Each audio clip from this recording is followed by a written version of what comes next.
All right, everybody, welcome. This has been a while since we put out a new podcast episode. This is the life and times of Kat and Jeff. And here today, we're going to be mostly talking about wrestling. Is that right, Kat? That is correct. But I still think it should be Cat Moonchild and the Bold One podcast. But No, we'll Cat, figure it out. no, Cat Moonchild. Yeah, and yeah, the bold one. Yeah, that has a ring to it. We could do that in the future. So Making that the podcast name. yeah, The Moonchild and Bold One podcast. that is pretty cool. But anyway, here we're going to talk about the 300th episode of everyone's favorite wrestling promotion, sarcastically speaking, AEW Dynamite. You mean the shit show that you just made me watch? Yeah, 300 episodes, and the reason why I wanted to watch it because the cast of Superman was there. Rather watch Paint Dry. Oh man, yeah. It's some of not the best wrestling, but I just wanted to watch it. Wanted to watch something other than WWE or TNA or those other or any other indie promotion like MLW. I'd rather watch NWA. Oh yeah. All day, every day. Exclusively on the Roku channel. Yes, it is on the Roku channel. I'd rather watch that. Hell, I'd rather subscribe to Matt Riddle's OnlyFans. Oh, that is just like, yeah, pushing it to another level there. I can never do that, or you probably never do Better that. than watching Hangman eat his ass fucking Paige there and hitting women. Oh, yeah. He gave a nice little punch or clothesline to Marina Shafir. I'm sorry. It's cowboy shit. What cowboy shit? You're a fucking science history teacher in Virginia. Go back there. Yeah, simple. Simple as that. So we don't have to see your face. Well, because your face kind of resembles a guy that from a show you probably never watched called Sister Wives, Cody Brown. That's what he looks like. So I wonder if Adam Page says beer and Skittles. Shit isn't always beer and Skittles. Yeah. I'm sorry. I just question a lot of things with AEW. Like, first of all, what is the obsession with death matches? Coming from someone that has loved the indies, that is the one thing that I'm not, like, obsessed with is death matches. Also, being a Moxley fan, I can honestly say, I hate the fact that every match Mox has is a death match. It's the same. It's all the same. You draw blood and everything. You do a little bit of a shock value, within a match and everything. Yeah, they just think that, puts butts in seats, and really that's all you got going for. You got nothing creative or anything. You just want to book these death matches, and you just think it's going to get you anywhere. It's really not. Well, let's look at a lot of the things that I was pointing out throughout the entire thing. Besides all the ex-WWE that filled the entire show, what I saw with the entire show, why it is that it bugged me, was it was too predictable. And one of the things I had said to Bold One was, it's obvious where creative control is put into place that it is reminding me not only of WCW 1997 through 2000s. Yeah. Before it disbanded in 2001. Yeah. It's reminding me of WWE 2002 when they turned around and brought in Eric Bischoff and then decided on those freaking lesbian makeout matches. I know. You have to, the Raw Roulette. Oh, you gotta make out with two lesbians. Oh, yeah. We gotta make all of our female wrestlers make out with each other. Oh yeah, those brown panty matches and everything. Oh no, I was talking about like the times where they literally brought in two random extras for people like Stephanie McMahon to sit there and make out with. That was my thought process seeing Tony Storm and Mercedes Monet and No Mina. man. Yeah. Like, What does that add to? Man. I'm like, what does that add to the value? This coming from a fan that literally named my daughter Lita because my all-time wrestling match Oh yeah.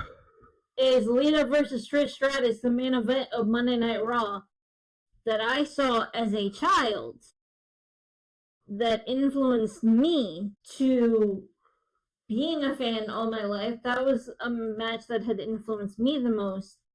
That anybody could do this, anybody could sit there and do this, and that women had a lot to look up to.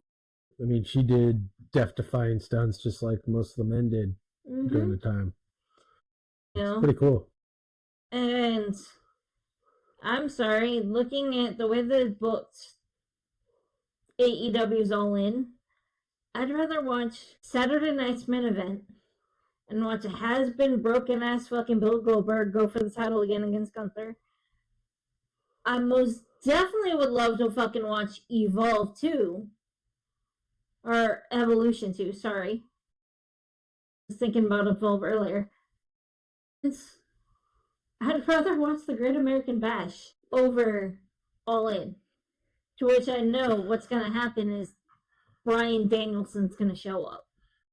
And you want to spend $50 for their crappy pay-per-views, to see it.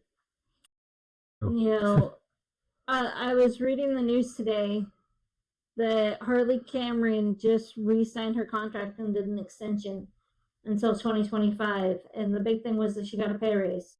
And someone had made this comment, and I absolutely love it. And it's like, awesome. She's gonna earn more money. Doesn't mean that she's gonna be a top star. You're gonna earn money. Cool. If that's all you're there for. Because the person said it best. Tony Khan doesn't want to book new stars. Contrary to Shelton Benjamin's statements that Tony Khan wants to sit there and give these guys a shot that WWE wouldn't have given the time of day. I disagree. Because of the fact that when AEW first started, I was like, okay, cool. We're gonna give people like MJF a shot. We're gonna give someone like Sammy Guevara a shot. We're gonna give someone like Darby Allin a shot. Jack Perry. It was the same old shit. And how many ex WWE people can we get? How many other people from all these other things can we get? And the whole thing is, Tony Khan doesn't care to book and create new stars. No. He cares to book the people that he likes and that his EVP looks like. And one of the things that irritated me, especially today, with this being the 300th episode of Dynamite, was the fact that Excalibur and Taz were having the conversation, and Taz made the comment, the only way Dynamite succeeded and has gone this far to make 300 episodes is only because of the Young Bucks. Because the Young Bucks sat there and created the company. And Excalibur goes, well, don't forget Tony Khan, too. No, I'm sorry. Put respect on Cody and Brandy Rhodes' names. Yeah, he was really involved with it. Both of them. Yeah. Cody was the reason they brought in Christopher Daniels. Cody was the reason they brought in Frankie Kazarian. Cody was the reason they brought in Scorpio Sky, a guy they still don't use. No, he hires these people, he never uses them. Scorpio Sky had to go on his podcast to sit there and say how he's not being used. Wardlow is trying to get out of his contract. He's going to be on American Gladiators. He is. Yeah.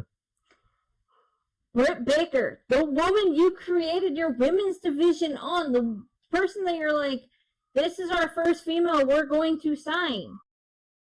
Because we want to make our women's division innovative and different. now wants out of her AEW contracts. Oh, yeah. That tells me that things are not good. When the first woman you signed to your wrestling company, when you created this company, wants to now leave. Another big thing that I have is the creative ideas. I don't understand this. Stick it to the wall and see what works. But they have a creative department. It's the Young Bucks' friends. Oh yeah, it's literally it. It's the Young Bucks' friends. Which explains Excalibur on commentary. He's the head commentator. He's not that good.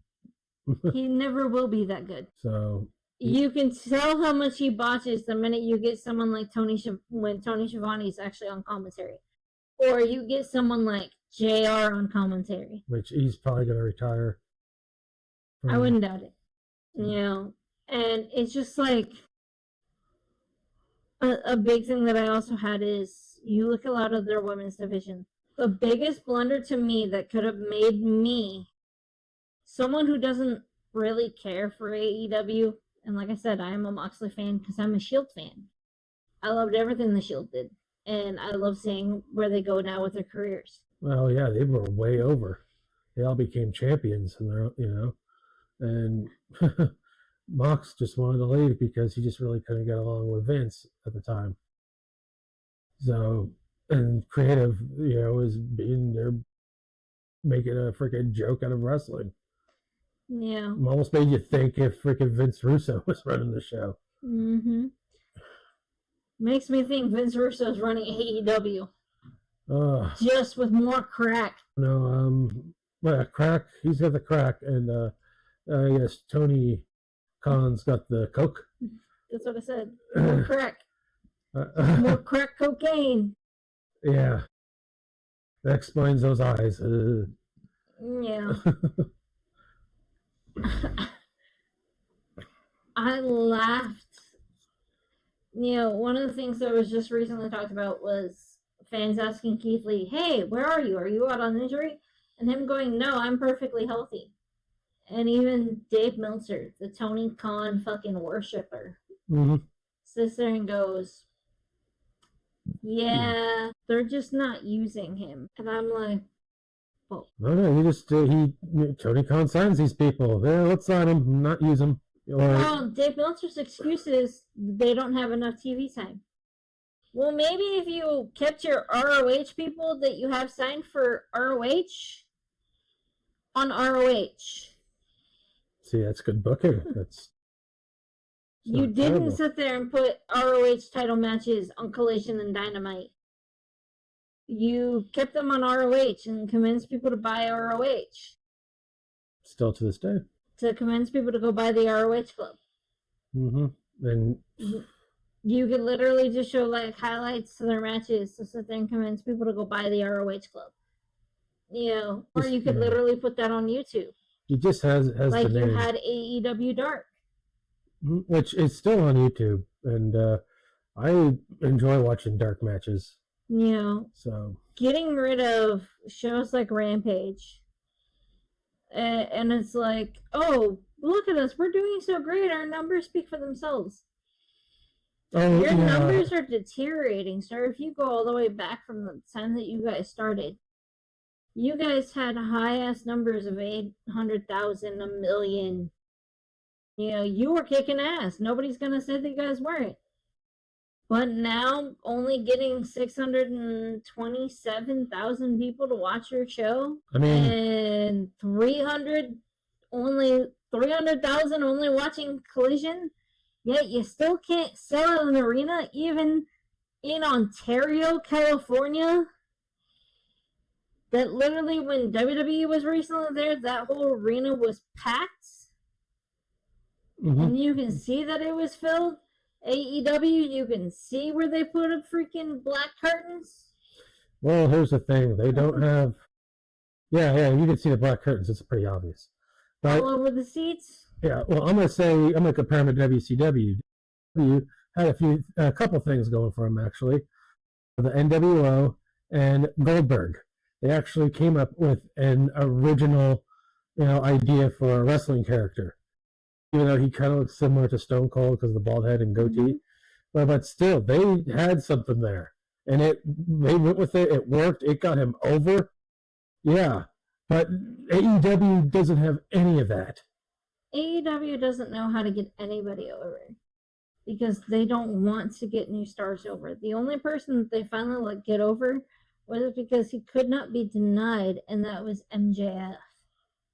But to me, by the time they finally gave the belt to MJF, it was too little, too fucking late.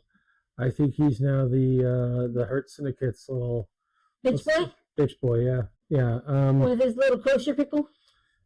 Yeah, I'm almost thinking of Rick and Morty. Well, it's Rick and Morty is part of Warner Brothers, and so is AEW. Mm-hmm. So yeah, it kind of makes sense there. To me, it's just like it's AEW is nothing more than wasted potential. It is really very much wasted potential. Good idea. And I'm just sitting here like, okay, are we just sitting here waiting until Bryan Danielson comes back again, or Darby Allin comes back again, so that Darby Allin can go for his title shot and finally get the title? Congratulations. To me, if you give Darby Allin the title, I would be like, awesome. Shoulda, coulda, woulda, didn't do that 3-4 years ago. Yeah, and they also got when Darby Allin was the hottest thing. They got Danhausen under contract. It's about to expire. Danhausen's contract is about to expire, and the rumor is WWE is thinking about hiring him. The greatest thing for Danhausen would be WWE hiring him, because Danhausen is the most over character throughout all of the indies.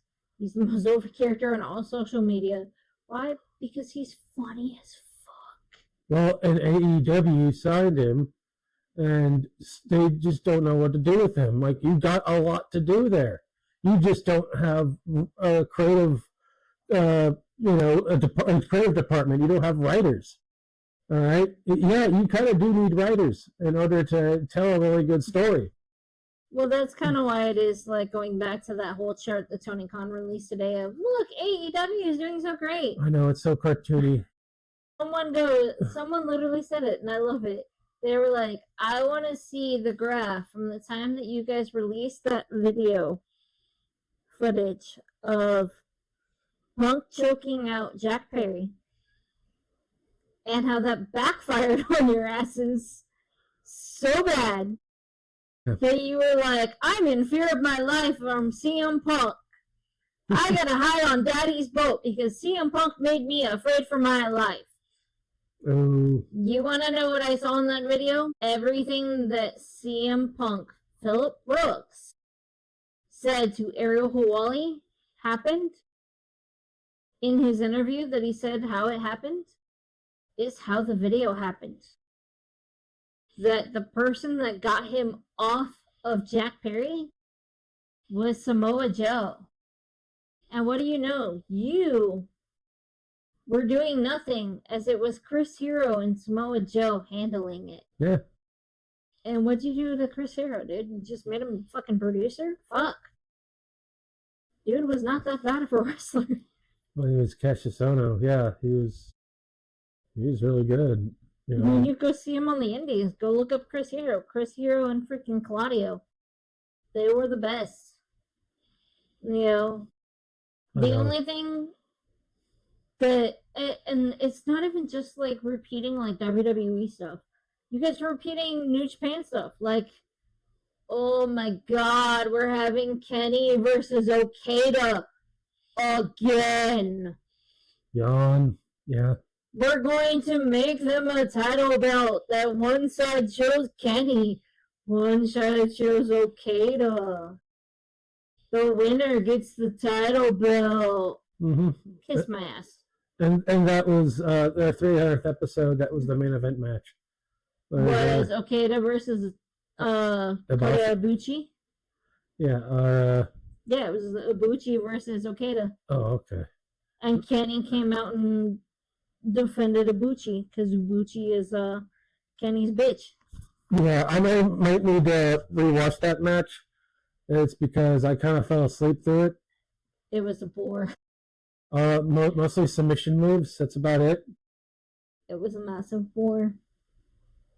Yeah. The Young Bucks told Okada, don't go to WWE because WWE is going to make you a joke. Yeah, or Joke's on them. Or what Eric Bischoff said about them. You know, the founding fathers. I'm sorry, the 300th episode of AEW's Dynamite was just, can I call it what it is? Yeah, it is. Look at us going to our children home in Rancho Cucamonga. We're the most famous people to come out of here. Oh, God, stroking that ego, man. Stroke it good. We got a limousine with our faces on it. You're one of the most mediocre tag teams ever. The only way you guys got over was because you joined Fergal Devitt in his team that he created with Carl Anderson. And fuck Carl Anderson in the ass. But I digress. Sorry, his comments about fucking Daphne, I will forever fucking say it. You know, go screw your hot Asian wife and maybe she'll leave you. Yeah, I'm sorry. This is really a little bit of a scathing episode we're putting out here. I don't care. Well, there's no filter. But all I'm just saying is, yeah, this is the Island of Misfit Mascots for wrestlers. The Island of Misfit Toys. Island of Misfit Mascots, wait, was South Park. Yeah, no, they were making fun of the Island of Misfit Toys. This is the Island of Misfit Toys of pro wrestling, which is AEW. You know, going back into their booking things here, you know, my thought process is, you know, we're trying to make Mercedes Moné so amazing and give her every title there is. You had a perfect opportunity to get butts and seats and create an amazing storyline. Which, you know, WWE would have loved to do. You know, but you guys had that ball. Mercedes versus Saraya. The woman that was forced to retire due to a neck injury. The woman that re-injured her neck. The woman that destroyed Saraya's career and tried to destroy Saraya's life. It's a story that wrote itself. Yeah, it would have been Saraya versus Mercedes Moné. That would have been great. And instead, it's, look, Mercedes sat there and wrestled her 1000th match since coming to AEW. And I guarantee you, if it was still that storyline within WrestleMania, it would have been probably the main event. Mm-hmm. When she was Sasha Banks and Paige. Yeah. So, yeah. And I'm sorry. Funny that every single match she's in, she wins. Well, her creative control must be so awesome. You know, people wanted to call Becky Hogan when Becky won the Intercontinental title. Oh, no, Mercedes is far worse. Mercedes is the Hulk Hogan of AEW. But did you ever see Hulk Hogan show all of his championship belts? If he had an opportunity to, if he went to every single fucking company, I bet he would. You know, just brag about... He would just stroke his own fucking ego. I mean, brag about how great he is and everything. Like if that man had to go work Japan and all those other places and won title belts, yes, he would have done it in a heartbeat. I mean, come on. He's throwing a tantrum right now because this new fucking company that he created with freaking Eric Bischoff can't even sell 500 seats. Well, last time I checked, it was about a couple days ago. I think it was 380 seats. Yep, it's still 380 seats. Out of a 13,000 seat venue. Yeah. So, yeah, that's not looking too good. And, yeah, Eric Bischoff and Hogan, they're still buddies. So, ever since, you know, NWO and everything.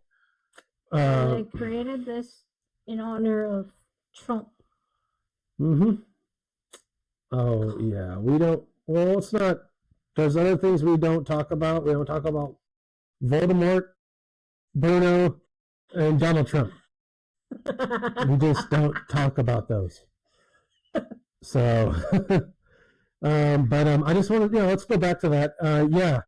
When WCW was handing out contracts and the wrestlers were signing it said that they had full creative control of their character, which meant, it was like a huge, like, cluster And like fuck of things. AEW, they said and tell them they didn't have to work anywhere else, but half of them would hardly ever work.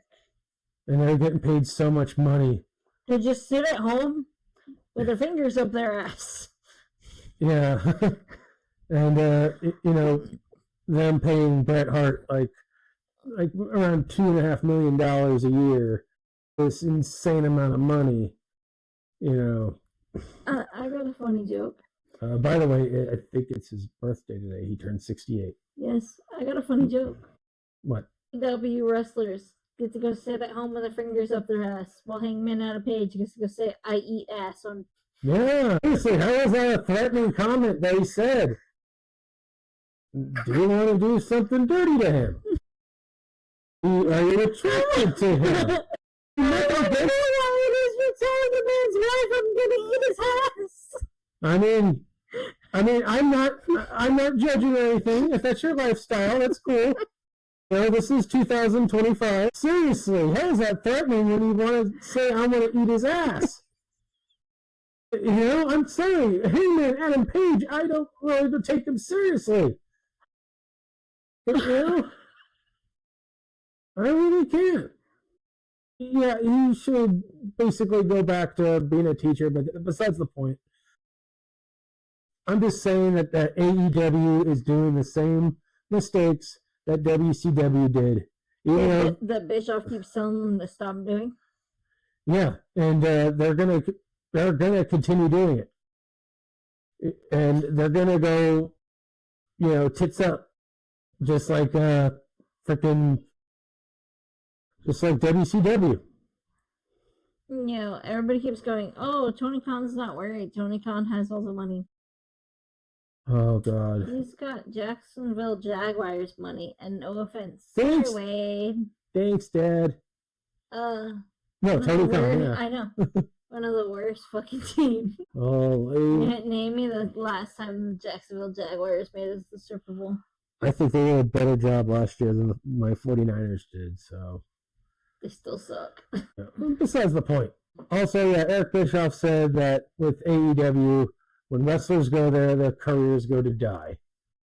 Which, not entirely true, because, heck, look at what, when Rusev went back to WWE. I mean, he's now being used.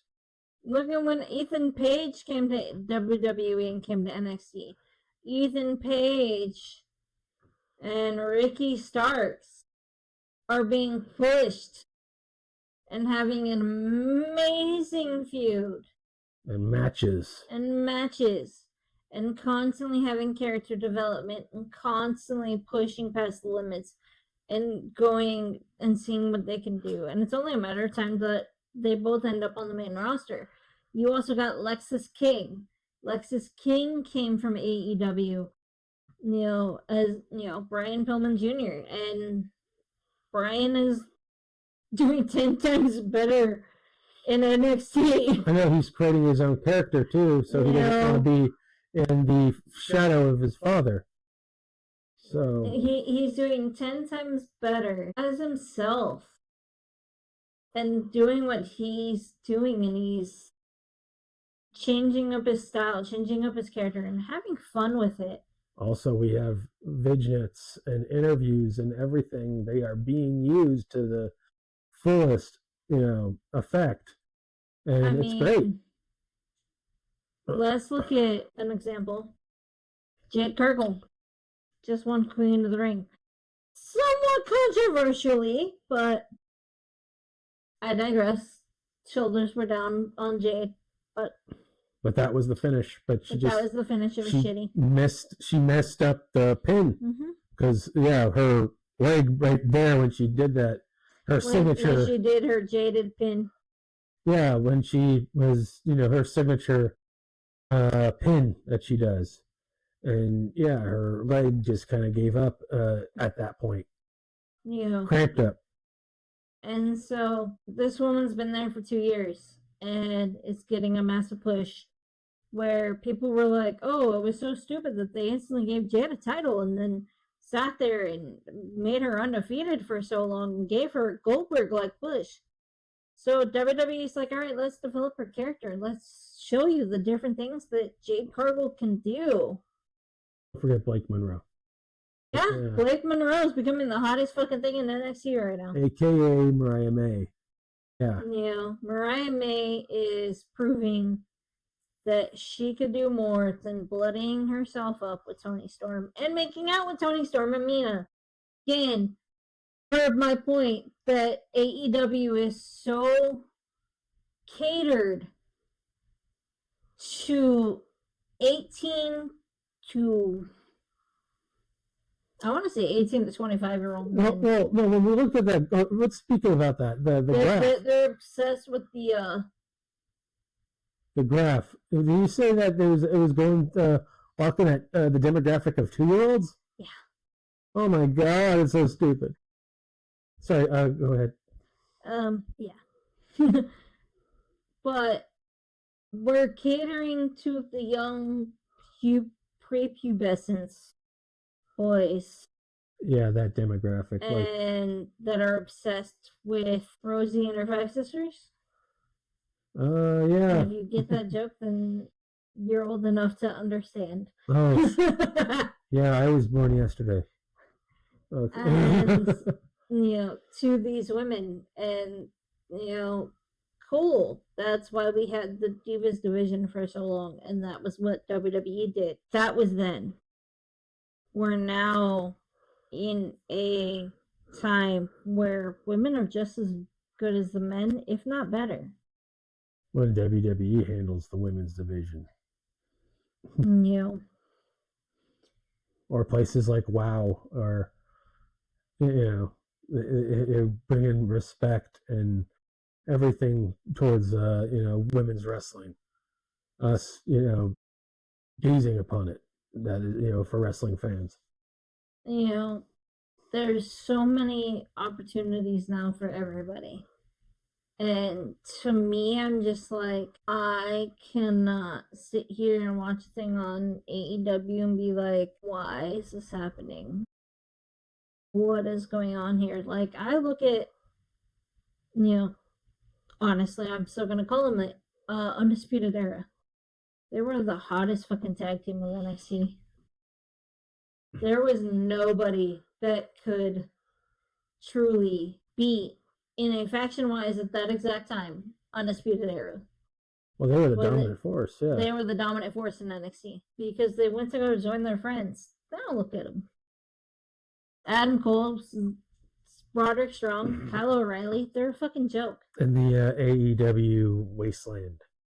Yeah, it's Tony went, look at me, I bought ROH. Do something with it. Bring ROH back to its glory. But no, that's just too good of an idea to do. And of course Tony won't do it, Tony Khan. Next week, instead of watching AEW show, I'd rather go watch Evolve on Tubi and watch the Evolve Women's Champion Kelly Armstrong versus Natalya. Why? Because I want to see Natalya bring out that Natty Neidhart that we've been seeing on the fucking indies.